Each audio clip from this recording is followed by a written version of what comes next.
All right, section 3.2. Apologies if you're just coming from the second 3.1 video. The cutoff and the ending is very abrupt because I just straight up ran out of time. But everything in that video is everything you need, even though the ending is kind of a smash cut. Anyway, section 3.2. This section is about translating words into equations. We've been kind of coming back to this, sort of translating words into math a few times already. So I'm going to review some of the vocab for our operations first, right? So that is, what's plus, what's minus, what's times, what's divide. And what's going to be new here, so into equations, right, and sort of also into expressions to start with. So variables, right, in theory are going to be new. And then we'll get into the equation aspect after that. So words for addition. The sum of two values, right? Add the values. Plus, more than, right? Increased by, or just any kind of increase. Total, right? These are sort of our typical addition signifiers, our typical addition words. Subtraction, so rather than sum, usually the sort of matching subtraction word is the difference. Of course, you can just say subtract or minus, right? Sort of plus and minus. Rather than more than, you can, of course, do less than. Rather than increase, you can decrease. You can also say fewer, right? Fewer than, less than. Those are our sort of go-to ones. Multiplication. Usually what we say is the product, or you can just say multiply. You might see times. You might see specific ones like double or triple, which would be multiplying by 2 or by 3. Right, double and triple. Or you could see something like twice as many, which also means times 2. Division, not quite so many words. Quotient, right? The quotient of 24 and 8 means 24 divided by 8. Just the word divide. And also we'll sometimes see per. We'll do an example where we use per, P-E-R. Is a unit type of division. Miles per gallon is sort of miles divided by gallons, right? In sort of a real world context. So that's where you might see that. So we're going to use a variable.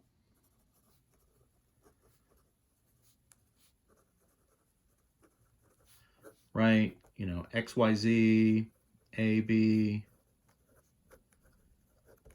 anything really.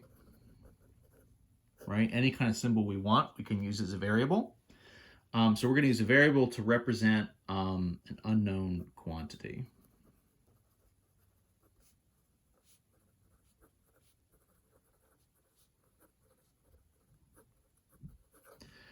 So just starting with expressions, right? These will be sort of algebraic. If it's not just as simple as saying, 2 times the sum of 3 and 15, right? Something that's all numbers.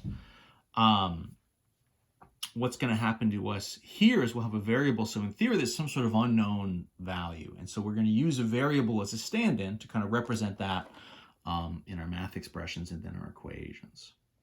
And so what we're going to want to sort of do as a strategy is ID the variable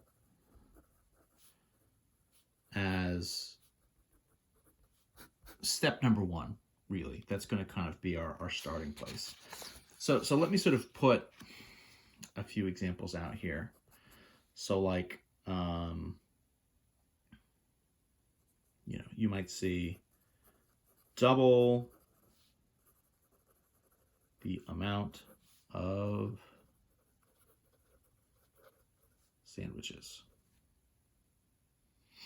Oh, I forgot. We're going to have a couple key variable words. So our sort of words for the variable, one of them would be amount. The number of, the amount of, those are going to be the kind of things that we're sort of looking for.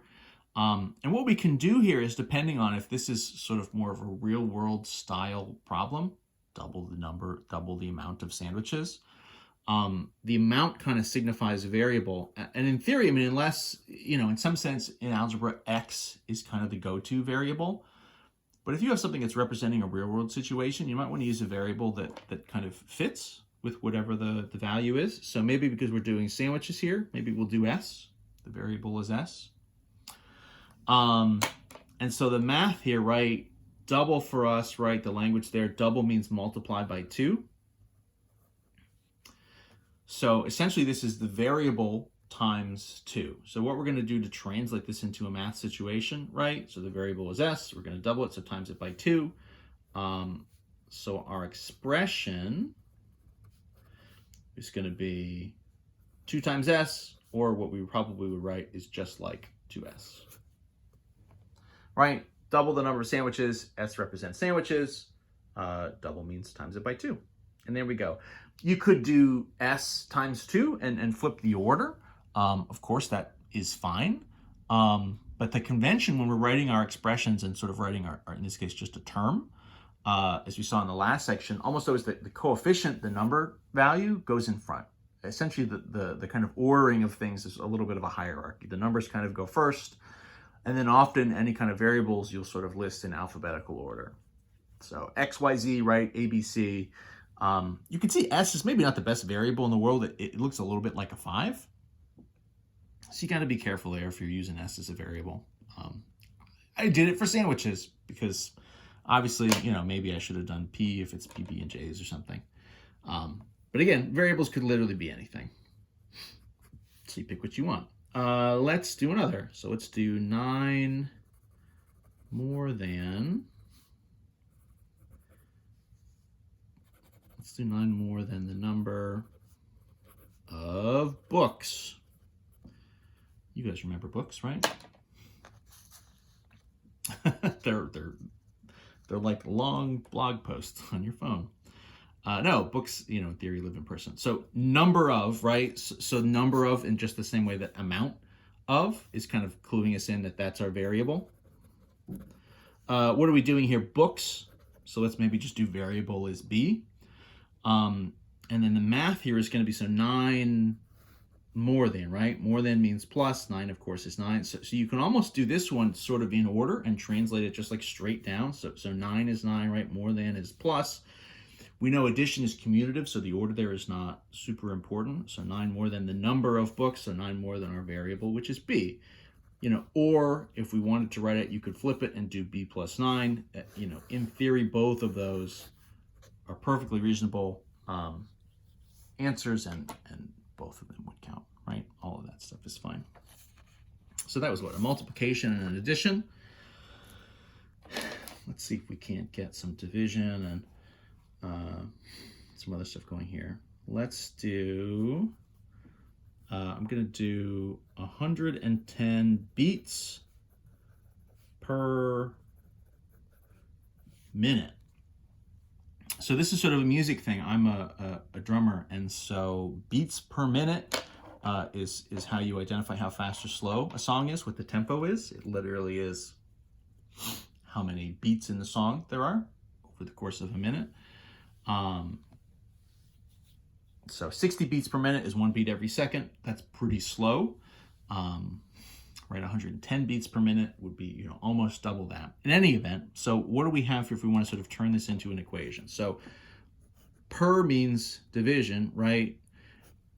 Minute here, this isn't, you could say, I guess in some sense, the number of minutes. I guess, this is sort of per however many minutes we're talking about. So what we would say is maybe the variable here is m. I'm realizing as I write this is maybe not the best example because minute here literally means 1 minute. I'll go with it for now for anyway, just to sort of as an example. And then what we have here, right, the sort of number in this case is 110.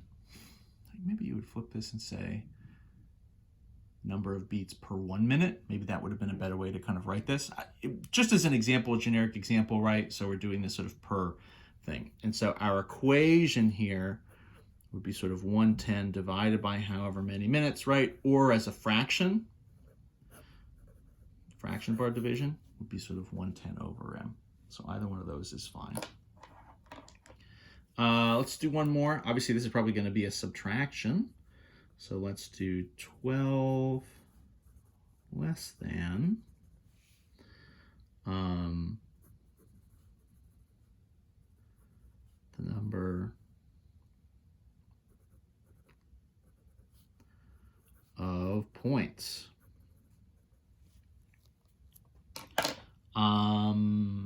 So yet again, right, number of, that's kind of indicating that's going to be our variable. In this case, points here. So maybe we use the variable as p for points. 12 obviously is 12. Less than means subtraction, right? Subtraction is one where we need to be careful when we're sort of writing out our equation, right? Because the order matters. So should this be 12 minus p, or should it be p minus 12? Well, the answer here, if you're 12 less than, it's sort of 12 fewer than. So what you're doing is you're taking the 12 away, right? The 12 is what you're subtracting. So watch the order. Anytime you subtract, this for us is going to be the number of points minus 12. So even though we kind of say this in the opposite order, right? 12 less than, 12 fewer than. What we end up writing as a math problem is p minus 12. We can do a couple longer ones too to sort of keep this going. So let's do, so where we maybe have more than one operation. Let's do 3 times the sum of the amount of flowers and 4. So now the language starts to really play a big part. So let's just kind of identify everything here, right? Well, so 3 is 3, right? Times means multiply, but then sum means additions. So times plus, that's a little confusing, so we'll come back to that. Let's just identify all these pieces first. So amount of flowers, so that's our variable. Maybe we'll use for flowers, we'll use f. Doesn't really look like a number, so that seems like a pretty good one. And then of course, 4 is 4. So what's happening here? The way to think of this one, right? So this is 3 times the sum. So this isn't 3 times flowers or 3 times 4, right? It's 3 times the sum. And so what that means is the sum is actually going to be the sum of flowers and 4. So this addition, right, what this means is this is you're adding the flowers and 4, right? So it's sort of how many flowers you have plus 4. And then it's 3 times that sum. So you're multiplying by whatever the kind of result is from the addition. So if you multiply by a sum, that's sort of a way of indicating it's multiplying by, in parentheses, you know, value plus value. The language there is sort of telling you there's a little bit of a parentheses that's happening. So this is going to be for us 3 times, right, the quantity f plus 4. And you have something that's kind of like that. Excuse me. I'm going to pause. I'm going to do one more longer sort of combo expression to start the next video, but I don't want to get into another thing where I'm racing to the finish. So rather than get greedy and try to squeeze it in, I'm going to pause here. We'll do one more in the next video.